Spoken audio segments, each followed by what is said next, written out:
Hi, welcome to my channel. तो आज हम जानेंगे वो स्टॉक के बारे में जिसमें जो भी ब्रोकर्स हैं, मोतीलाल ओसवाल है, इलारा कैपिटल है, एंटीक स्टॉक ब्रोकिंग है और ब्लूमबर्ग के एनालिस्ट ने रेकमेंड करने को कहा है और वो भी एडवाइस दी है कि इसको बाय करने का। और जिस स्टॉक की मैं बात कर रहा हूँ वो है लॉरस लैब्स, जो फार्मास्यूटिकल और बायोटेक्नोलॉजी कंपनी है। उसने अपना क्वार्टरली रिजल्ट जो दिया क्वार्टर 3 अभी आया नहीं है। क्वार्टर 2 अगर देखा जाए एज ऑफ सितंबर 22 तो उसमें ईयर ऑन ईयर देखा जाए तो 31% की ग्रोथ हुई है। ज्यादातर ग्रोथ आई है एपीआई सेगमेंट में, जो क्वार्टर ऑन क्वार्टर 15% की ग्रोथ हुई है। लॉरस लैब्स ज्यादातर एफडीएफ यानी फिनिश्ड डोजेज फॉर्म और सीडीएमओ सिंथेसिस, बायोटेक और एपीआई ये चीज़ों को प्रोड्यूस करती है, इन चीज़ों को मैन्युफैक्चर करती है। और ब्लूमबर्ग के जो एनालिस्ट हैं उनकी मेजॉरिटी ने ये कहा है कि वो कॉन्फिडेंट है कि लॉरस लैब्स इतने बेरिश ट्रेंड होने के बावजूद भी, जहां लॉरस लैब्स ने स्टॉक की रिटर्न देखी जाए तो काफ़ी गंदी गिरावट दी है, फिर भी Bloomberg, Motilal Oswal, DAM capital, Antique stock broking इन सभी ने ही बाय करने का रेकमेंड किया है। आखिर मल्टीपल रीजन के कारण उन्होंने कहा है। सबसे पहले आता है कि लॉरस लैब्स की जो ग्रोथ प्रोस्पेक्ट है वो फार्मा इंडस्ट्री में देखा जाए तो वो आने वाले टाइम में बहुत अच्छी ग्रोथ रहेगी।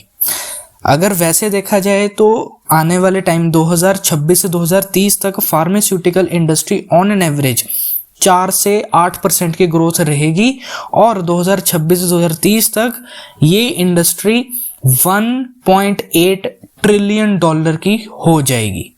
खास करके ये स्पेंडिंग कर रहे हैं कोविड वैक्सीन्स में।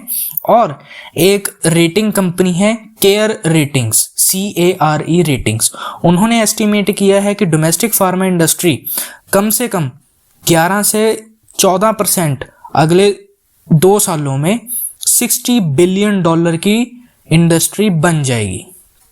दूसरा पॉइंट है कि लॉरस लैब्स ने अपना बहुत अच्छी ग्रोथ दिखाई है, खास करके सीडीएमओ सिंथेसिस सेगमेंट में, जहां उनकी डिमांड बहुत ज़्यादा बढ़ी है nationally and internationally. API segment में प्रोडक्ट डेवलपमेंट, एंटी डायबिटिक और कार्डियोवास्कुलर जैसी बीमारियों को इलाज करने के लिए इन्होंने बहुत अच्छी मेडिसिन्स बनाई हैं, जिसके कारण इंटरनेशनली बहुत ज़्यादा डिमांड बढ़ेगी। और बायो सेगमेंट में देखा जाए तो फूड प्रोटीन में काफ़ी अच्छी ग्रोथ रहेगी।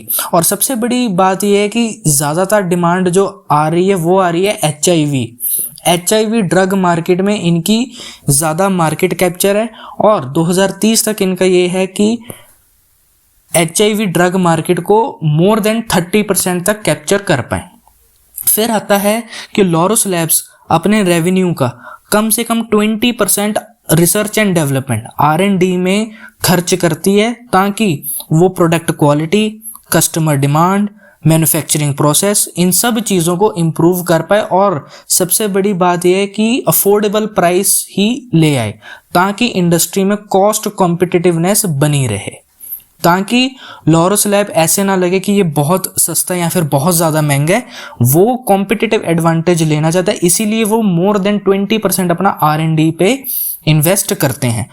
अभी कंपनी ने देखा जाए तो कंपनी ने अपनी ग्रीनफील्ड इन्वेस्टमेंट की है रिसर्च एंड डेवलपमेंट सेंटर खोलने के लिए, R&D सेंटर वो खोली है हैदराबाद, और 3 मैन्युफैक्चरिंग यूनिट्स भी खोले हैं।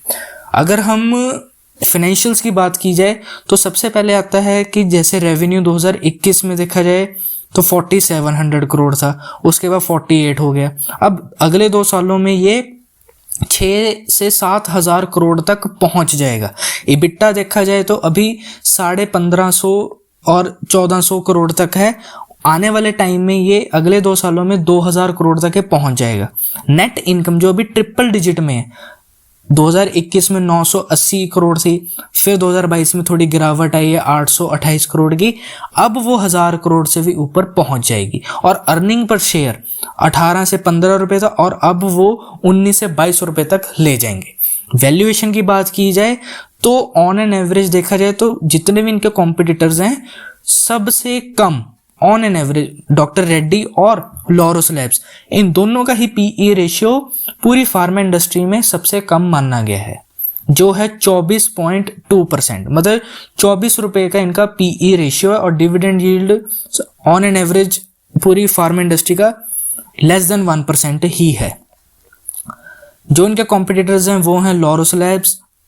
लॉरस लैब्स का जो मेन कॉम्पिटिटर है वो है सन फार्मास्यूटिकल्स, डिविस लेबोरेटरीज, सिप्ला और डॉक्टर रेड्डी। ये चार हैं जो लॉरस लैब्स के मेन कॉम्पिटिटर हैं।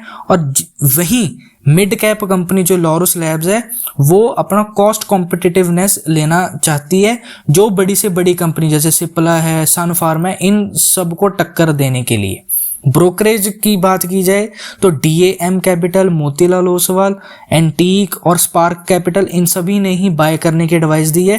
स्पार्क ने 430 रुपए का टारगेट प्राइस रखा है, DAM कैपिटल ने 582 का रखा है और मोतीलाल ओसवाल ने सबसे ज्यादा रखा है जो है 610 रुपए का। 610 रुपए का इसका टारगेट प्राइस रखा है।